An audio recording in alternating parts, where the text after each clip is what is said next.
Imagine discovering that something you do every single week in your own kitchen, something you do intentionally to be practical, to save money, and to avoid wasting food, is quietly and steadily creating conditions that may contribute to one of the deadliest cancers in the human body without you realizing it.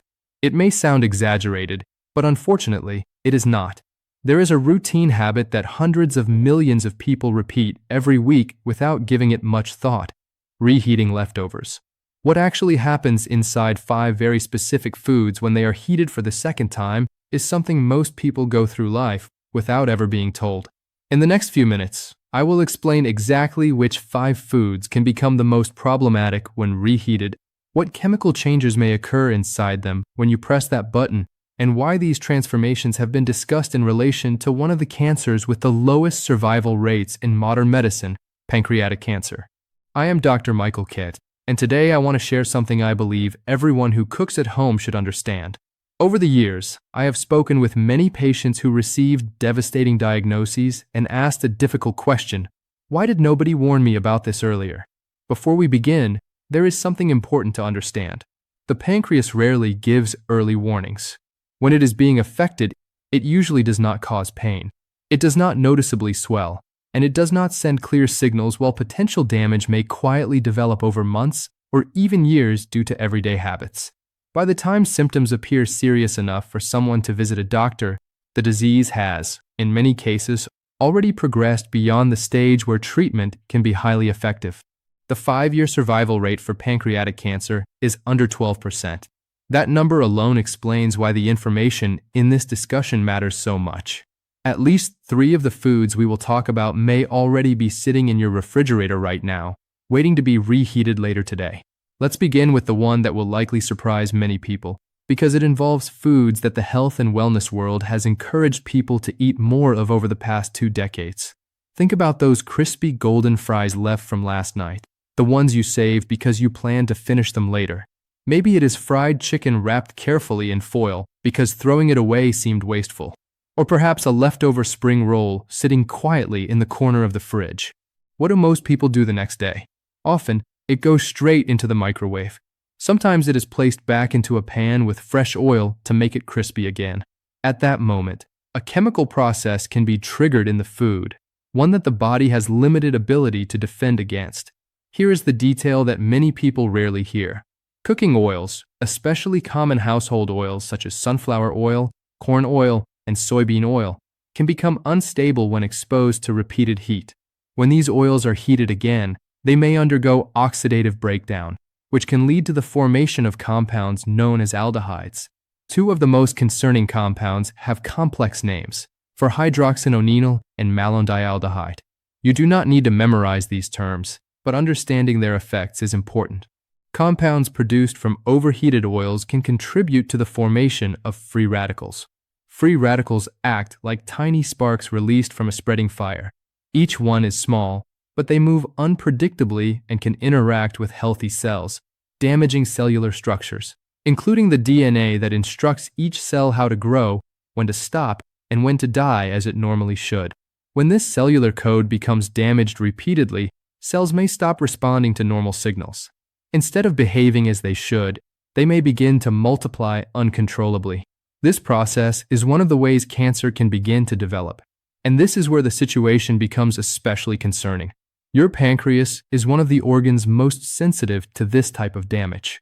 When you consume food that contains high levels of these aldehyde compounds, your body activates a strong inflammatory reaction to try to limit the harm. But if reheated fried foods are part of your routine several times a week, pause for a moment and think honestly about it. How many times did you reheat something fried just this week? Write that number in the comments below, because this is exactly what that habit is doing to your body every single time. Your body never has the chance to fully switch off that inflammatory response. A constantly inflamed pancreas is like an organ trying to perform precise and delicate work inside a burning building. Every enzyme it attempts to produce, every signal it tries to send, and every cell it works to protect is operating in a chemical battlefield it was never meant to survive in. Over time, it simply cannot keep up. And when the pancreas finally stops keeping up, you usually do not receive a clear warning. What you receive instead is a diagnosis. You may actually be experiencing some of the early signs right now while watching this video and may have been explaining them away without realizing it. A dull heaviness in your upper abdomen after meals that you keep blaming on overeating. A strange fatigue that appears specifically after eating, which you assume is just the result of a long day. A mild discomfort just below your ribs that comes and goes, something you have been calling poor digestion. But it may not be simple digestion problems. So how can you protect yourself? The first rule is completely non-negotiable. Never reheat fried food in oil. Not with fresh oil and not with the same oil. Never. Instead, use a dry oven set to 180 degrees or an air fryer. Dry heat restores the texture without adding even a drop of new chemical damage. The second rule is just as important. Frying oil should be used only once. If you fry food today, discard the oil today. Because when you compare the cost of a bottle of oil with the risk of something as serious as pancreatic cancer, that is the real choice being made every week, often without even realizing it. Now prepare yourself, because the second food on this list may surprise you even more than the first. I know this because it is something I personally recommended to patients for many years. It appears on nearly every superfood list ever created. Nutrition experts around the world describe it as one of the healthiest foods you can eat. But when it is reheated, it can turn into something it should never become. Imagine a Sunday evening. You cook a beautiful pan of sautéed spinach with garlic and olive oil. The leaves are deep green and perfectly wilted. You feel genuinely proud of your choice. You are eating healthy. You are getting your greens. You are doing exactly what you were supposed to do. Then you place the leftovers into a container and store them in the refrigerator. Monday lunch arrives. You take the container out of the fridge and microwave it for 90 seconds. It smells the same, looks the same, and tastes exactly the same. But while you are eating it, that second round of heat may have triggered a chemical reaction inside that spinach that the World Health Organization has officially associated with increased cancer risk. Here is what may be happening inside that container. All leafy greens, spinach, kale, chard, arugula, contain naturally occurring compounds known as nitrates. When these vegetables are fresh, nitrates are harmless. There is no issue at all. However, when these vegetables are cooked and then left to sit, bacteria naturally present in the food begin converting those harmless nitrates into compounds called nitrites. When heat is applied a second time, those nitrites can react with amino acids in the food and form compounds known as nitrosamines. Remember that word, nitrosamines. The International Agency for Research on Cancer classifies nitrosamines as probable human carcinogens. They are also genotoxic, which means they can enter the nucleus of your cells and damage your DNA, not from the outside, but from within the cell's genetic system. Think of your DNA as the master blueprint your body uses to build, repair, and maintain everything.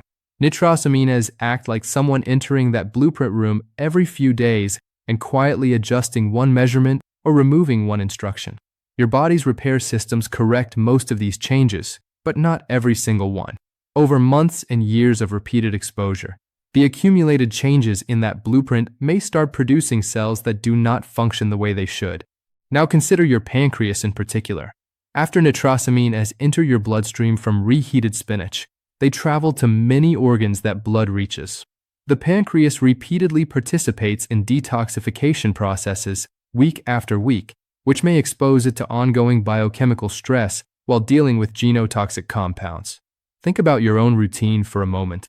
How many times this week did you cook leafy greens and reheat them the next day? Write the real number in the comments, because most people do this without any concern. The habit seems harmless, and that normality is exactly why it often goes unnoticed. There is a simple solution. Eat your cooked greens cold. Cold cooked spinach in a grain bowl, mixed into a salad, or wrapped inside a tortilla still contains all the nutrients. Without that second heating step, nitrosamine formation does not occur. If you prefer them warm, cook only the portion you plan to eat immediately. Avoid preparing a large batch intended for several days.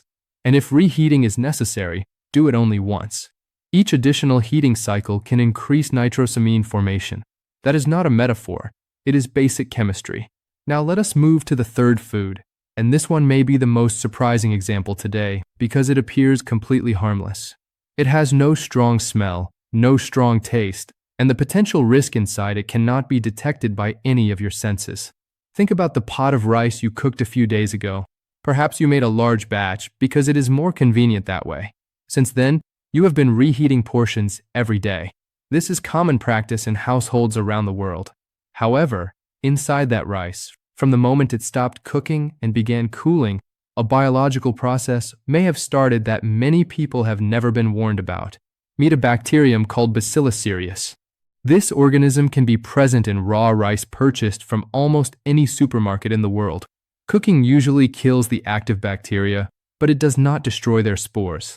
A spore is a hardened biological survival form that certain bacteria produce to withstand conditions that would normally kill them.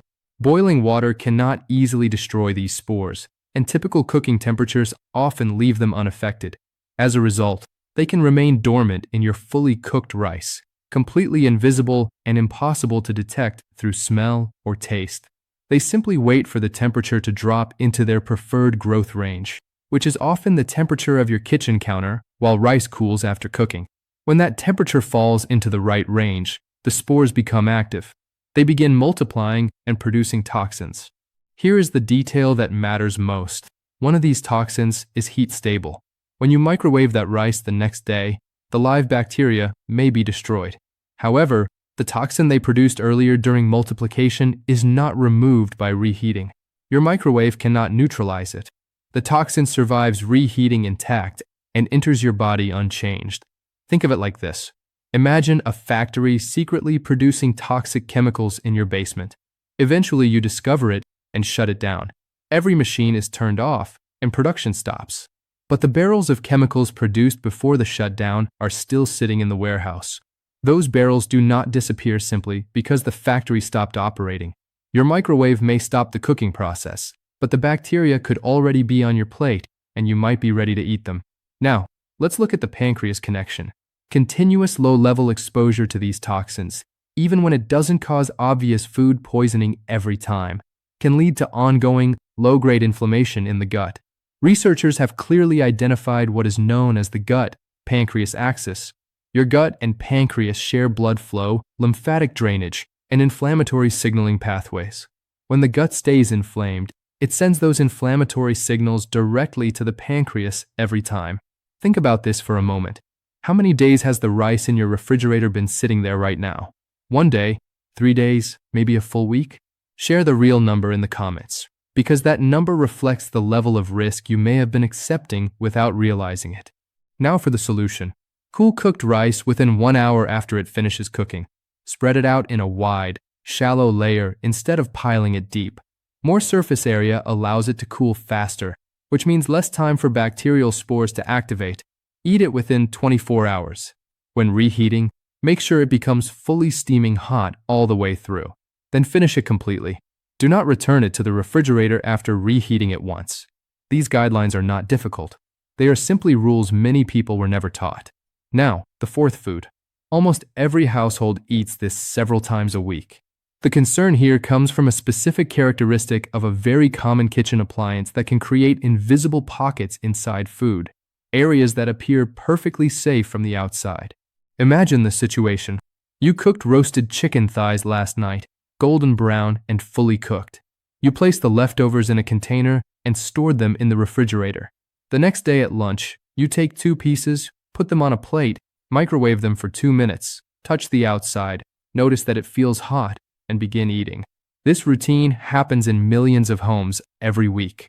And the way the reheating was done, 2 minutes in the microwave followed by a quick touch test, is exactly where the risk can appear. Here is something many people do not realize. A microwave does not heat food in the same way an oven does. Instead, it energizes water molecules inside the food to generate heat. But different areas of the same piece of chicken contain varying amounts of water, different densities, and uneven fat distribution. As a result, some sections reach temperatures that destroy bacteria, while other sections just a few centimeters away remain at temperatures where bacteria can survive and even multiply. These areas are called cold spots. You cannot see them, and you cannot detect them simply by touching the outside. The surface might feel extremely hot, while the center remains at a temperature that harmful bacteria prefer. Two bacteria make this situation particularly concerning when it comes to chicken: Salmonella and Campylobacter. Both are commonly found in raw poultry at high rates. Proper cooking the first time destroys them. However, contamination after cooking can still occur through your hands, kitchen counters, or utensils. If that happens, the cold spots in microwave reheated chicken create warm, moist, protein-rich environments that bacteria can use to grow. They are not bacterial death zones. They can act more like incubators. An infection caused by Salmonella is not just a brief period of discomfort. It can become a serious biological response involving high fever, intense abdominal cramps, persistent vomiting, and severe diarrhea. During this time, the immune system becomes fully activated to fight the infection. While this response is happening in the gut, the pancreas is also involved in the body's inflammatory reaction. One important point often overlooked is that severe food poisoning is not the only concern. Repeated exposure to smaller amounts of bacteria, levels that may not cause obvious illness, can still keep the gut in a constant state of mild inflammation. Over time, these repeated exposures may quietly build into long-term health problems that the pancreas cannot avoid. So ask yourself honestly, when you reheat chicken, do you make sure it is steaming hot all the way through to the thickest part? Or do you simply touch the outside and assume the inside is equally hot? That gap between what we assume and what actually happens is exactly where Salmonella can survive. The solution is simple. Use the oven. Set it to 175 degrees Celsius. Cover the dish tightly with foil and heat for 15 to 20 minutes. The trapped moist heat spreads evenly through the food, reaching every part of the chicken without leaving cold areas. If you must use a microwave, cut the chicken into small, evenly sized pieces first. Heat it on medium power, not the highest setting. Pause halfway through and rearrange the pieces so they warm evenly. After heating, let it rest covered for a full 2 minutes before eating. Another option is to eat it cold. Cold chicken shredded into a salad removes every risk we just talked about. No reheating, no uneven heating spots, and no inflammatory stress affecting your pancreas. Now we reach the fifth and final food. This one is different because it brings two separate chemical risks at the same time. In one simple bowl of leftovers, two processes may work against your pancreas simultaneously. Think about the roasted potatoes from last Sunday. Golden and crisp on the outside, soft inside. You prepared a full tray. On Monday evening, you take them from the fridge, toss them into a pan with a little oil to crisp them again, and eat them feeling practical and efficient. But inside those reheated potatoes, two independent chemical reactions may now be affecting your pancreas from different directions. The first concern involves a compound called acrylamide. The International Agency for Research on Cancer classifies acrylamide as a probable human carcinogen. It forms when starchy foods are heated above 120 degrees Celsius. That golden color you enjoy on a roasted potato, the crisp surface, is created through the Maillard reaction. Acrylamide forms as part of that same reaction. What makes reheated potatoes potentially more concerning than freshly cooked ones is this. When potatoes are cooked and then refrigerated, the surface gradually dries out. Sugars and amino acids concentrate on that dry outer layer. When high heat is applied again, the conditions for forming acrylamide become more favorable than during the first cooking. This means reheated potatoes may produce higher levels of this compound than the original serving. That is attack number one, direct carcinogenic stress affecting pancreatic cells. Now let's look at attack number two, which affects the pancreas more gradually over time. When potatoes are cooked and then fully cooled in the refrigerator, part of the regular starch inside changes into resistant starch. Resistant starch is actually beneficial. It helps control blood sugar levels, slows glucose absorption, and supports beneficial gut bacteria. A cold-cooked potato behaves metabolically very differently from a hot one. However, when that potato is reheated at high temperatures, the resistant starch quickly converts back into regular, rapidly digested starch. The helpful transformation that occurred during cooling can disappear in about 90 seconds in a microwave. What was once gentle on blood sugar can suddenly create a glucose spike. And which organ responds to that spike? Your pancreas. More specifically, the beta cells responsible for releasing insulin must suddenly produce a larger amount. Once in a while, this response is completely normal. But if it happens several times every week for years, those beta cells face repeated emergency demands. Over time, they may become less responsive, gradually weakening and losing efficiency. Long-term beta cell exhaustion is one pathway linked to chronic metabolic conditions that can precede diseases such as pancreatic cancer. So with reheated potatoes, two pressures may occur together each time they are reheated. If you refry them in oil, the situation becomes even worse. You add another problem, oil oxidation, on top of everything else. At that point, many of the risks discussed throughout this video may combine in a single dish. Think about it honestly. How many times this week have you reheated potatoes? Here is the safer approach. Whenever possible, eat cooked potatoes cold. A simple cold potato salad with good olive oil, a little vinegar, and fresh herbs can be surprisingly enjoyable once you try it. Eating them this way keeps the resistant starch intact, avoids extra acrylamide formation, and gives your pancreatic beta cells a meal that does not push them into sudden insulin demand. If you prefer them warm, steam them gently, or use the lowest heat possible, just enough to remove the chill. Warm is acceptable. Extremely hot reheating is not ideal, and avoid refrying potatoes that were already cooked once. A potato fried once while fresh is chemically very different from a potato that has been cooked, cooled, and fried again. We have now covered all 5 foods. Before you leave this video, there is one message more important than all the information we just discussed. If you have followed these habits for many years, it is not too late. The human body has an impressive ability to recover. Even after decades in medicine, that capacity still amazes me. Chronic inflammation can decrease. Damaged cells are continually replaced by new ones. The conditions we discussed are not a final outcome. They are simply a starting point for better decisions. Every healthier choice you make from this moment forward moves your body in a positive direction. What I want you to take from this video is not fear. Fear often freezes people into inaction. Instead, take practical knowledge, the kind that helps you make one smarter choice tonight when you open your refrigerator. Fried food. Reheat it dry in an oven or air fryer, never by frying it again in oil. Leafy greens. Eat them cold or cook only the amount you need immediately. Rice. Cool it quickly, refrigerate within an hour, and eat it within 24 hours. Chicken. Reheat it in the oven rather than the microwave, or eat it cold. Potatoes. Prefer them cold, or warm them gently with low heat. Small habits practiced consistently over months and years can make a real difference. Your pancreas has worked quietly for you every single day of your life, never once asking for recognition. It supports digestion, balances blood sugar, and keeps your metabolism running smoothly. It may be time to start giving something back. I'm Michael Kent. If this video gave you useful information today, think of one person you care about right now, your mother, your partner, or a close friend who reheats rice every day and has never heard any of this. Send them this video right now, not later. It might be one of the most helpful things you do today.